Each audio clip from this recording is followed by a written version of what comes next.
I thought Rick Clark, our student minister, did a pretty good job screening people that were volunteers down in the children's area. Down in their student area.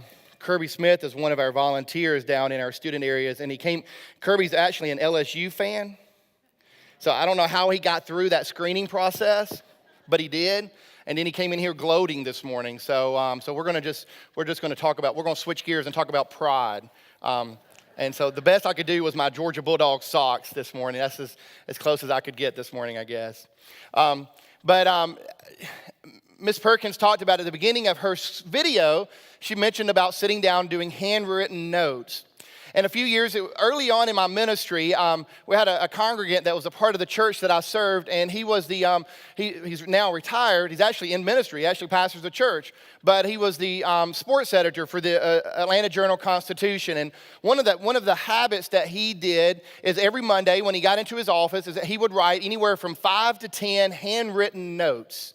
And so one of the things he challenged me to do as a pastor and as his pastor was to do just that, make it a habit to sit down. And so to this day, one of the things that I do on Monday is when I go into the office is I write either 5 to 10 handwritten notes of thank you, it may be some congregants, maybe some thank yous for something that went on Sunday morning, or something that I saw, something that I witnessed, how someone helped one another, or it might have just been, outside the church, just whoever the Lord lays on my heart. And that's actually one of the practices that I have as I pray on Monday morning. Okay, Lord, who do I need to send this card to? Who do I need to share that just an appreciation to?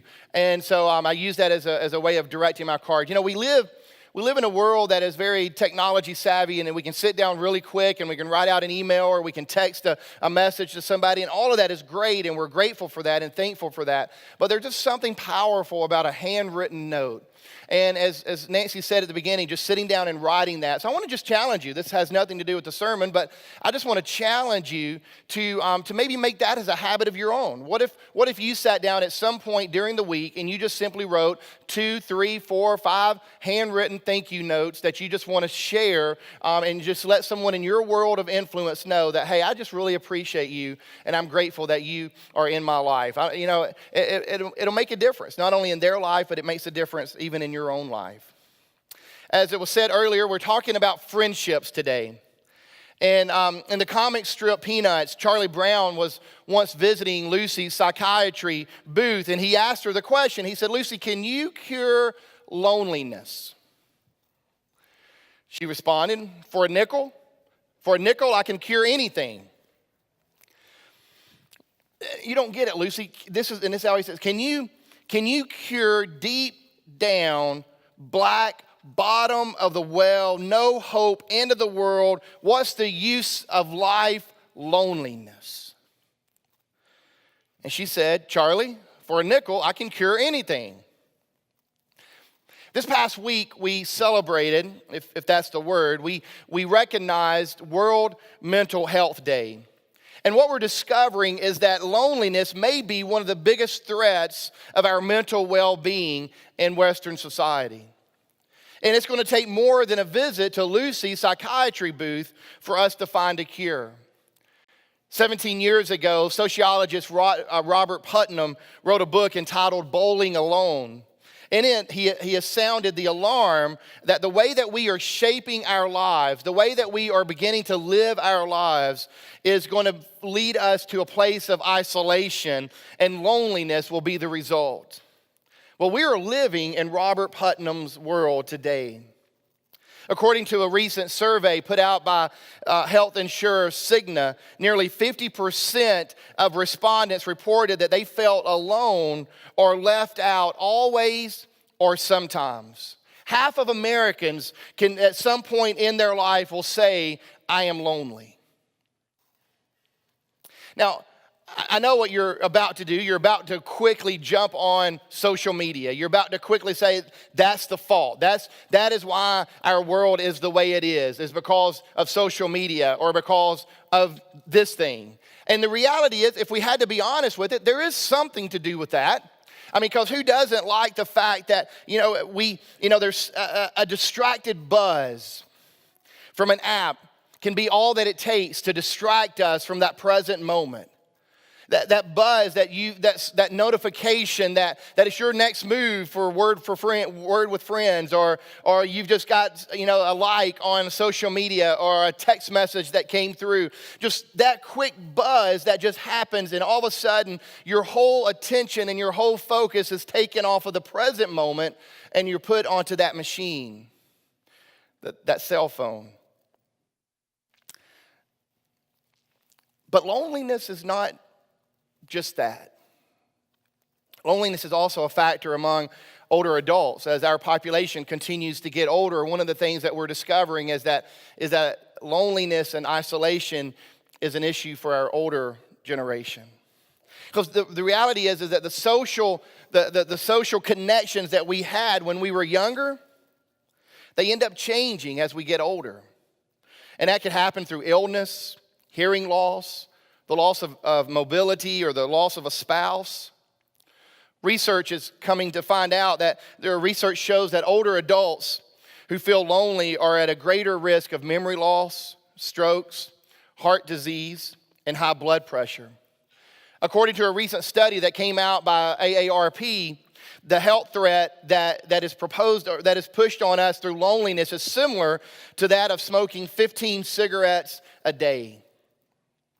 And it's become such an issue in the Western world that actually in the United Kingdom has an appointed minister now for loneliness. And so the title of this is actually Minister for Loneliness. And it was an appointment by Prime Minister Theresa May in what she called the sad reality of modern life. Loneliness is a reality for the child on the playground who's trying to find a friend. It's a reality for the teenager who's simply trying to fit in, or the young stay-at-home mom, or the single parent, or the business professional, the older adult who's isolated in his or her apartment. And if we're not experiencing loneliness, we all probably know someone who is. So how do we combat loneliness? If loneliness is when we feel disconnected from life, how do we begin to make those connections? If loneliness is the absence of meaningful social connections, then what's it going to take to make genuine friendships a reality? And that's what I want to take a few minutes to talk about this morning. Because I think living generously, and we're talking about generosity this series, but living generously is investing in friendships. That the way to finding a cure to loneliness is going to be through genuine friendships. Friendships are essential to life. It takes us being intentional to build healthy friendships.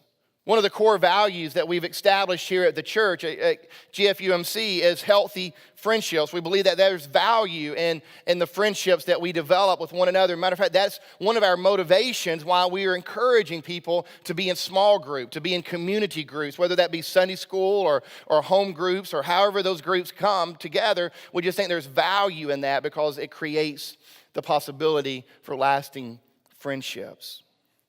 In the Message translation of Proverbs chapter 18, verse 24, the writer says that friends come and friends go, but a true friend sticks by you like family. And as Russ reminded us when he was speaking this a few minutes ago, we need friends who are willing to confront us. When they see us not living up to being the person that God would have us to be, we need those friends to challenge us. We also need friends to console us. We need friends that are committed to us.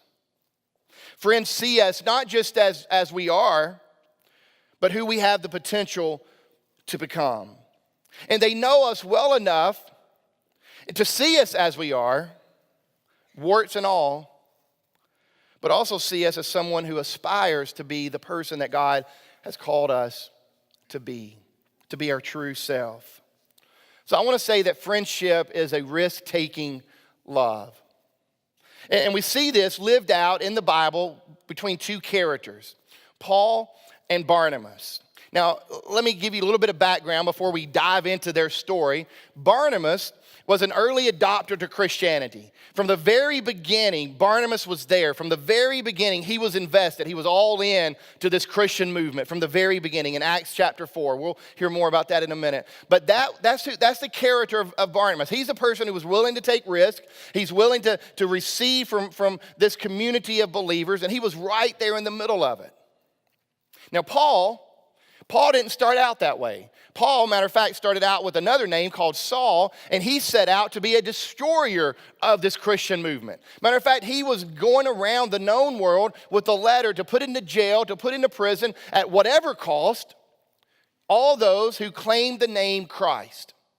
So Paul was spreading violence and spreading persecution among Christians early on. And so until one day, on a road called to Damascus, Paul had this powerful conversion experience where he encountered the living Christ, the resurrected Christ. And from that moment on, everything in his life changed. And Paul was a changed man. Now here's the thing. Word don't travel back then as quickly as it does here. So word of Paul's conversion on the road to Damascus had not gotten back to the disciples who were in Jerusalem. There was a group of the disciples were kind of hanging out in Jerusalem, trying to figure out, okay, we got this new movement, we got this new encounter with God, and we've got to somehow put structure to it. We've got persecution coming at us from all different parts of the world, from the religious department, from the political department. All these folks are trying to put an end to this. So they're in Jerusalem trying to figure out what the next step is. And they get word that Saul/Paul is in Jerusalem. Now, they hadn't heard at all about his conversion experience. In their mind, he's there for one reason. He's there to put an end to this Christian movement. He's there to destroy the Christian movement. He's there to put him in prison. But one person believed in him. One person was willing to take a risk and to believe in Paul. It's how the story goes. This is in Acts chapter 9, verse 26. Acts chapter 9, verse 26. When he had come to Jerusalem, that is Paul, when Paul had come to Jerusalem, he attempted to join the disciples, and they were all afraid of him, for they did not believe that he was a disciple. But Barnabas took him, brought him to the apostles, and described for them how on the road he had seen the Lord who had spoken to him, and how in Damascus he had spoken boldly in the name of Jesus. So he went in and out among them in Jerusalem, speaking boldly in the name of the Lord.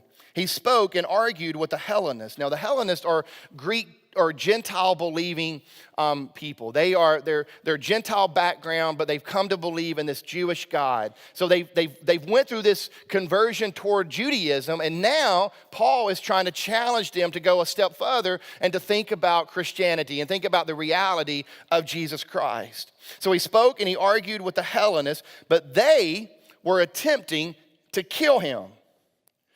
When the believers learned of it, they brought him down to Caesarea and they sent him off to Tarsus. Meanwhile, the church throughout Judea, Galilee, and Samaria had peace and was built up, living in the fear of the Lord and in the comfort of the Holy Spirit. It increased in numbers. Now, I want to tell you the story of Barnabas, and I'm going to do this so you have to kind of stay with me as we go through this story, because as we get to the end of the story, you'll know why I'm telling you this full story about the life of Barnabas.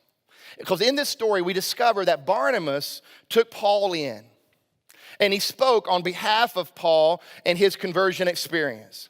Now, so when I read this story, the first thing that comes to my mind is, what kind of person is Barnabas? What kind of person would risk his own reputation? What kind of person would expose the whole Christian movement to the ringleader of the group who was trying to put an end to that movement? I want to know what kind of person Barnabas is. So who is Barnabas? Well, we first meet Barnabas in Acts chapter 4. And we meet him, as I said earlier, at the very beginning of the Christian movement.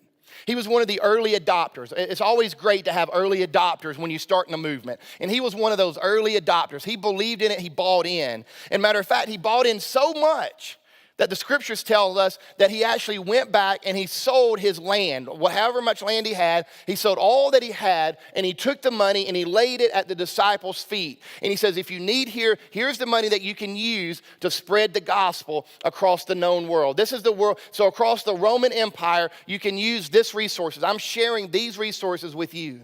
So that's how invested Barnabas was to this Christian movement. That's how much he had bought into this movement. And so when the church began to spread, and the church had spread out of Jerusalem, and now the church is in Antioch, and it's actually in Antioch that these early Jesus followers would be called Christian. And so while they're there, they're having this explosion of the Christian movement. This revival breaks out in Antioch. And so the church back in Jerusalem is saying, okay, who can we send to nurture and to encourage these Christians? Who can we send? And the person that comes to mind is Barnabas. So they send Barnabas to Antioch. So Barnabas goes to Antioch to encourage the Christians there in Antioch. And as he's doing so, we don't know really how long he was there. He was there for a certain amount of time. He's nurturing, he's caring for the Christians there. And he begins to realize, you know what? They need leadership. They need someone who is skilled in leadership and in organization, and someone who can organize this group. And so what he does, he goes and he calls for Paul to leave Tarsus to come to Antioch. And so that's exactly what he does. Now let me back up. The reason that the early church sent Barnabas is, and we're given a clue of that in Acts chapter 11, verse 24, because they say, okay, what kind of person will we send? And they said, well, we're going to send this. We're going to send Barnabas because he's a good man, full of the Holy Spirit and of faith. So Barnabas does his thing. Eventually he calls in Paul. Paul comes in, helps organize, add some structure to the church movement there in Antioch. And then they set about on this mission together. And once that original mission was completed, they head back to Jerusalem. And on their way back to Jerusalem, they pick up a fellow by the name of John Mark. Now, this is where the story gets interesting. So they pick up this guy by the name of John Mark. Then at some point from Antioch, Barnabas and Paul, they set out on spreading the gospel on their missionary journey. Something happens. We don't really know what happens. We just know something happens. And John Mark leaves the group. He leaves Paul and Barnabas, and he goes back to Jerusalem. He doesn't go with them the rest of the way on this missionary journey. Now, they get done. They come back to Jerusalem, and they're sharing with the church in Jerusalem all that God was doing among their work and all that God was doing in the Roman Empire and the planting of these churches and the spreading of the gospel. And then the church blesses them and says, we're going to send him. And you know what? We got to go back. Now we got to go back and encourage these churches. We got to go back, make sure they're doing okay, make sure that things are in order and all of that. So they're going to send Paul back out to these churches. Barnabas goes to Paul and he says, I want to take John Mark with us. I think he'd be good to go with us. Paul said, no, we're not going to do it. Paul refused, flat out refused. We don't know all the details. We don't have any of that. But if you think the modern church created divisiveness, if you think the modern church created division, this has been going on from day one. So in Acts chapter 15, verse 39, this is the story. This is where we get. So the disagreement became so sharp between Paul and Barnabas that they parted company. And Barnabas took Mark with him and he sailed away to Cyprus. Paul chose Silas and he set out. Now I think we see something beginning to develop about the character of Barnabas. When no one else would believe in him, Barnabas was willing to believe in Paul. And when Paul was not willing to believe in John Mark, or when Paul was not willing to give John Mark a second chance, Barnabas was willing to take him along. Barnabas refused to give up on John Mark. Now, this is where the story gets really amazing. So you fast forward toward the end of Paul's life. He writes a letter, actually two letters, to a young man named Timothy. We have him 1 Timothy, 2 Timothy. And this is sort of Paul's last will and testament, if you will. I fight the good fight. You've heard that. We use that sometimes in funeral sermons. I finish my course in the faith. That's the letter that Paul writes those words in. So in 1 Timothy, he's commending Timothy for all the work that Timothy's doing and how he's maturing in his faith and blah, blah, blah. And he's getting to the end of the letter. And this is what he says at the end of the letter. This is 2 Timothy chapter 4, verse 11. He says, "Get Mark and bring him with you, for he is useful in my ministry." Get Mark, the same John Mark. He said, get Mark, bring him with you, for he is what? He is useful in my ministry. I wonder if Paul would have felt the same way about John Mark if Barnabas would have said, when Paul refused to take him along, if Barnabas would have said, "Yeah, I agree with you. We don't need to give out second chances." I wonder if Paul would have been writing this same story about John Mark. What if Barnabas had not taken in Paul when no one else believed in Paul? I guarantee you this book right here would look a lot different. Because the majority of the writings that we have in the New Testament of this book are from Paul. Matter of fact, if Barnabas would not have taken the risk of receiving him in, we're told very clearly that they set out to kill him. What if Barnabas had refused to believe in second chances and not given one to John Mark? Again, the faith would have looked a lot different.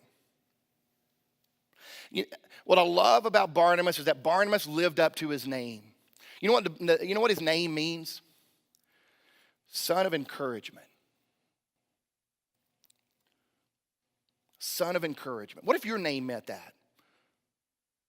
Would you be living up to your name? If your name had carried with it that title, son or daughter of encouragement, would you be living up to that?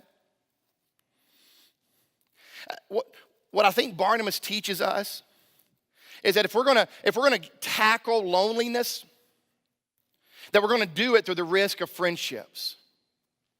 That if we're gonna develop meaningful friendships, Barnabas teaches us that we're gonna have to be patient with each other's failures. And then we're gonna be willing to give second chances. Living generously is investing in friendships. So who needs your encouragement today?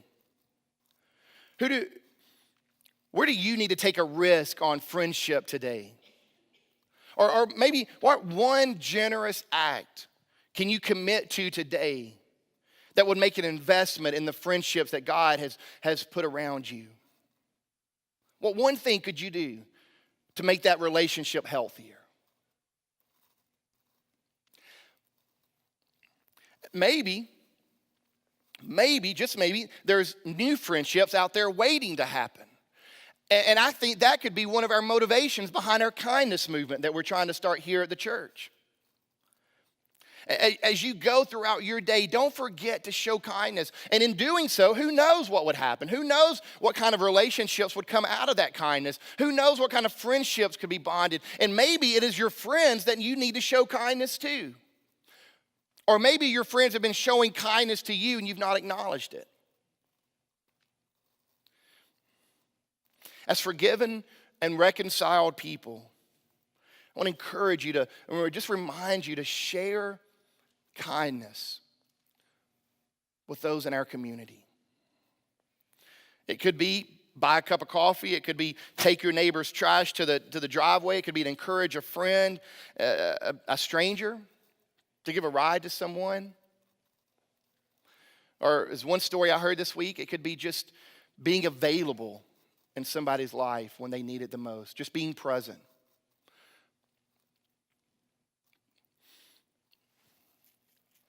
Jesus says, no one has greater love than this, to lay down one's life for one's friends. And you are my friends if you do what I command you. And I'm not going to call you servants any longer, because a servant doesn't know what the master is doing. But I'm going to call you friends, because I've made known to you everything that I've heard from my Father. Jesus says we're friends if we do what he's asked. And he's already told us what to do. And church, it ain't that hard. It's not that I promise you, it's not as complicated as we're trying to make it. It's not as complicated as we're trying to split ourselves over. He's very clearly told us in John chapter 15, verse 12, exactly what he's asked us to do. Here it is. Love one another. That's it. That's going to be the start of some great friendships. Jesus shows us that we can take the risk of being friends because Jesus has been a friend to us. So go and be kind. Go and live generously. Go and risk for the sake of friendships. What one generous act do you need to commit today that would make an investment in your life? I want to invite you to just take a moment of silence and just pray. Maybe there's a friendship that you need to be praying for right now. Maybe you just need some clarity. Maybe you need to decide if this is an investment you need to make. Is this relationship too toxic? I don't know. I mean, maybe you need to just kind of pray and discern through that, or is there some steps that you need to take to deepen that friendship? Or maybe just ask God to give you grace to show you how to spread and share kindness in our community. Just take a moment and pray over that today.